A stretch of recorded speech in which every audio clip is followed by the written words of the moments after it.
அமைதியாக இருக்கிறது பவர்ஃபுல்லா? கலாய்ச்சி விட்டு போயிட மாட்டாங்க.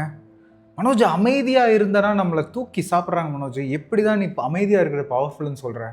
ஆனால் it's true, you are more powerful when com. அமைதியாக இருக்கும்போது ஒரு சக்தி இருக்குது.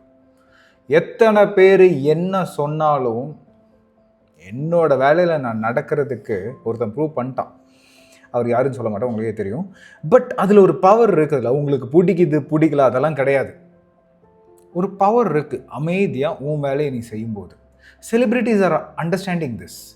நம்ம தான் ரியாக்ட் பண்ணிருக்கோம். பொதுமக்களாக இருக்கிறவங்க, அவன் என்னை பற்றி தப்பாக பேசிட்டான்னு அவனை திருப்பி போய் அடிக்க போகிறேன், அவன் எப்படி என்னை பற்றி பேசலாம் அப்படின்னு சொல்லி நம்ம அடிக்க போகிறோம்.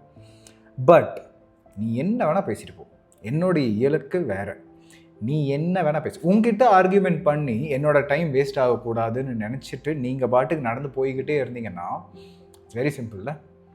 பட் ஆனால் இந்த அமைதியாக இருந்ததுன்னா நமக்கு மேலே தலைக்கு மேலே ஏறி உட்காந்து ஆடுறாங்களே என்ன பண்ணலாம் அப்படின்னு கேட்டிங்கன்னா, see that's not your arena.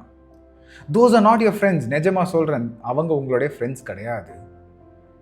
Maybe அந்த இடத்துல நீங்கள் இருக்கீங்க, ஆனால் அவங்களுக்கு பேர் ஃப்ரெண்ட்ஸ் கிடையாது. பிகாஸ் உங்களை பிடிச்சி காலை பிடிச்சி கீழே இழுக்கிறவங்க கண்டிப்பாக ஃப்ரெண்டாக இருக்க முடியாது. சும்மா ஜாலி தானடா பண்ணுறேன் அப்படின்னு சொல்லலாம். But do they really care for you? Just because college ஸ்டூடெண்ட்ஸ்க்கு இது மெயின்லி சரியா, ஜஸ்ட் பிகாஸ் நீங்கள் அந்த சரௌண்டிங்ஸில் இருக்கீங்கிறதுனால அவங்க உங்களோட ஃப்ரெண்ட்ஸாக ஆக முடியாது. It maybe it's time to be alone. தனியாக கூட இருக்கலாம். மனோஜ் ஃபேமிலிக்குள்ளாரே இருந்தால் என்ன பண்ணுறது? நீ இதெல்லாம் சொல்கிற, சொந்த ஃபேமிலிக்குள்ளாரே வீட்டுக்குள்ளாரே இருந்தால் what to do? You can be still com.